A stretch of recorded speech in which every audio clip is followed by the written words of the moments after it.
Tell me one of the most important things that you wish you had known in business. And he said, the one thing I know now that I wish I'd known when I got started is the SPV. That's special purpose vehicle. It would have saved me tens of millions of dollars.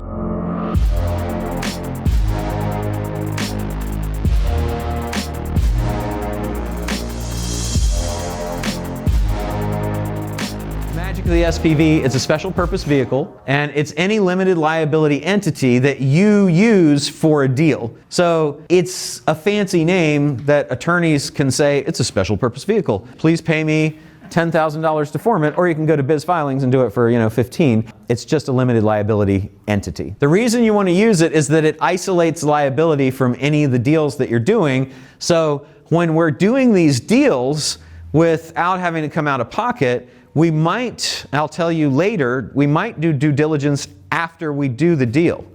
We might do due diligence after we do the deal, but we might not care that we're doing the due diligence after the deal because we wanted to get the deal done quickly and we were able to move faster than the other people that maybe were competing for the deal, and it's isolated in SPV and we didn't come out of pocket with any of our own money. If we can do a deal like that, then we can do the DD after, right?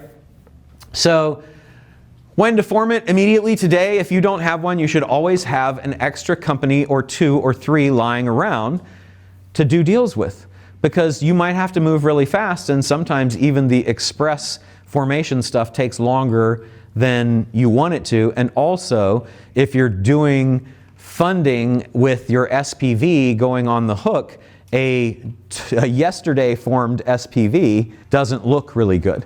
How much does it cost? Use LegalZoom or any other cheap formation. You do not have to get an expensive attorney to do it, but I don't give legal advice. I'm not even here. And so you should use an attorney all the time. Now, one deal group per LLC. So if we're starting like a roll-up or something, it's one SPV. The first deal goes in there, and then the tuck-ins still go into that SPV. Okay, what to buy? Assets versus equity. Why would we want to buy assets, not equity? Liability, right? There's all kinds of things that if you buy equity in a company, whether that's an LLC or stock in a corporation, all of the baggage and skeletons in the closet come with that. When you buy assets, that generally does not happen. There are rare circumstances where assets will carry liabilities, but usually not.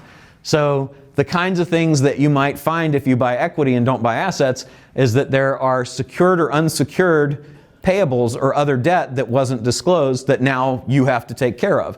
There are warrants or options. Remember we talked about getting warrants or options? Maybe they forgot to tell you, and then somebody comes up and goes, hey, by the way, glad you bought the company and built the value. I've got an option to acquire 20% of it. It's still valid. Right? That's not fun. Maybe somebody has a phantom equity deal, an employee that left and the seller didn't want to tell you about it, and the employee wasn't talking and your due diligence didn't reveal it. Maybe there's taxes or tax liens. Hopefully you did a tax lien search, but maybe there's threatened, pending, or even latent litigation, like the litigation didn't exist at the time that you did the deal, but it was a liability that was incurred prior to the deal. Now you can contract and say that's the seller's responsibility, but what if the seller blew all the money or doesn't have anything to pay the full amount of the liability? And employee or labor organizations liability as well, especially in the Me Too era. You'll have somebody who has a claim and the company that you buy, they don't think is doing that well now, and then you buy the company in your company and you have lots of assets, and then that person decides that they were offended and they need to have redress. Okay? Everything that happened in the company before you arrived and everything that happens when the company afterwards comes with equity. So, not to give you a lesson in accounting, but just to give you an idea of types of assets to think about. You can think about assets in form, in liquidity, and use. So at the top, there's categories. There's tangible assets, which are things you can get your hands on. Usually you can sell those or you can carve them out of the deal. There are intangible assets like brand, goodwill, copyrights, trademarks, and stuff. They frequently have no value outside of the person that owns them, although they sometimes can be licensed or sold. That would also include things of value like social accounts and traffic assets. So those do have value. But just so you know, those are things that you might be able to finance on the left or carve out on the right. Then from a liquidity standpoint, you have current assets and fixed assets. Fixed assets are harder to sell. Current assets can be liquidated relatively quickly. So we like current asset companies, current asset rich companies, because it gives us more stuff to raise money with. And then you have the assets that are used in operations and the ones that aren't. So the ones that are used in operations, you're going to want to review and see, do you need them? Or can you use them also to finance the purchase of the company? And the non-operational ones, we can sell all of those because they're not used in operations. So we can either carve them out and let the seller keep them, reduce the purchase price, or we can finance them, fund them, sell them, license them, whatever. Based on use, all of these non-operating assets like money market funds and securities accounts and commercial paper and all that kind of stuff, that excess cash is included in that. That I can just carve out of the deal. Then with the operating assets, those are yellow because I might be able to sell them and raise money, or I might need to keep some of them or all of them to do the deal. And just kind of running through those, this is the process. Like, that's kind of how I like to think about it. So I'll look at the brand and say, do we need to keep the brand or can we rebrand? Is the brand actually important? Is it have independent value, or can I do something with it?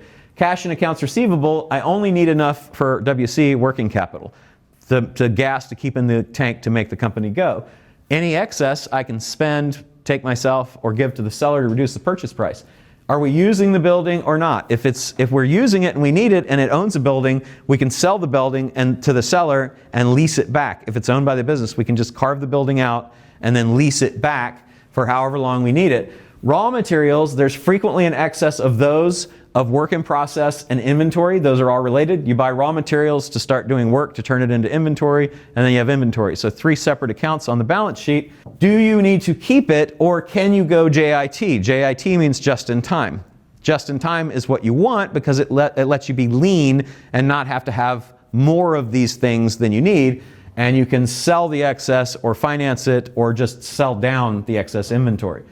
And then supplies, keep what you need, sell the excess. Furniture, fixture, and equipment, people also tend to accumulate too much of that and sell and lease it. They also accumulate too many employees, most people, right? So you want to look at, when you're doing your management interviews, you really want to know, do you need all those employees? They just tend to kind of creep in a lot of companies. It's funny to watch.